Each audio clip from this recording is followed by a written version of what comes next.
नमस्कार, स्वागत है एक बार फिर से चुनावी समर में। हम लेकर आए हैं आपके लिए बीएसपी फैमिली के कुछ और अपडेट्स। बाबा साहब डॉक्टर भीमराव अंबेडकर दलितों के लिए ऐसी क्रांति लेकर आए थे कि आज पक्ष और विपक्ष दोनों कम से कम बाबा साहब का विरोध करती हुई नजर नहीं आती। हालांकि एक सत्य यह भी है कि इनमें कुछ लोग दिल से बाबा साहब के समर्थक हैं, तो कुछ लोग सिर्फ बाबा साहब के अनुयायी होने का दिखावा कर रहे हैं। वैसे आज की चर्चा का विषय यह है कि क्या देश के मौजूदा हालात में बाबा साहब का बनाया हुआ संविधान लोगों के लिए संजीवनी होते हुए भी खतरे में है।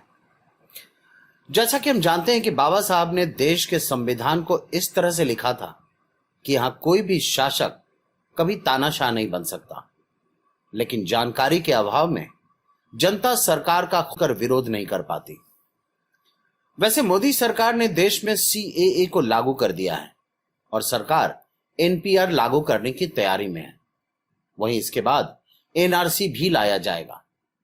इन सब के अलावा सूत्रों के अनुसार सरकार संविधान से धर्मनिरपेक्षता और समाजवाद जैसे शब्दों को भी हटाना चाहती है, जिसकी वजह से विपक्ष और दुनिया के कई राजनीतिक विशेषज्ञ चिंतित नजर आ रहे हैं।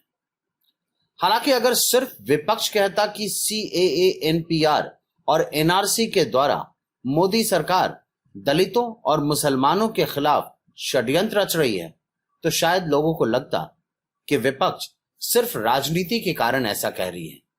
लेकिन अब तो वैश्विक संस्थाओं ने भी स्वीकार किया है कि सीएए, एनपीआर और एनआरसी से भारत में धार्मिक आजादी पर खतरा है।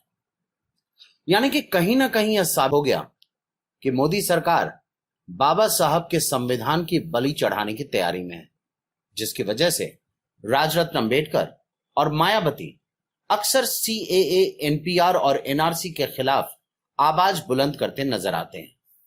इन नेताओं ने तो यहां तक कह दिया कि मोदी सरकार देश में आरएसएस का संविधान लागू करना चाहती है और यह जनता भी समझ रही है कि सीएए, एनपीआर और एनआरसी से उनकी नागरिकता खतरे में पड़ जाएगी। तभी तो शाहीन बाग में इसके खिलाफ इतना लंबा संघर्ष देखा गया। खैर, देश में स्थितियां भी इतनी बुरी नहीं हुई हैं कि इन कानूनों को रोका ना जा सके। वैसे भी सुप्रीम कोर्ट ने सीएए, एनपीआर और एनआरसी को अभी तक संवैधानिक नहीं माना है और जब तक देश में सुप्रीम कोर्ट दलितों और मुसलमानों के साथ है, तब तक मोदी सरकार संविधान से छेड़छाड़ नहीं कर सकती। इस तरह हम कह सकते हैं कि मोदी सरकार भले ही बाबा साहब के बनाए संविधान को समाप्त करने के लिए बेचैन नजर आ रही हो, लेकिन अगर देश की जनता एकजुट रही तो फिर राजरत्न और मायावती मोदी सरकार को इतना मजबूर कर देंगे कि उन्हें इन कानूनों को वापस लेना ही पड़ेगा। हमारे साथ बने रहने के लिए आपका धन्यवाद। आप हमारे प्रोग्राम्स को todays.com पर भी देख सकते हैं और आप हमें टुडेज टीवी पर ट्वीट भी कर सकते हैं। Thank you.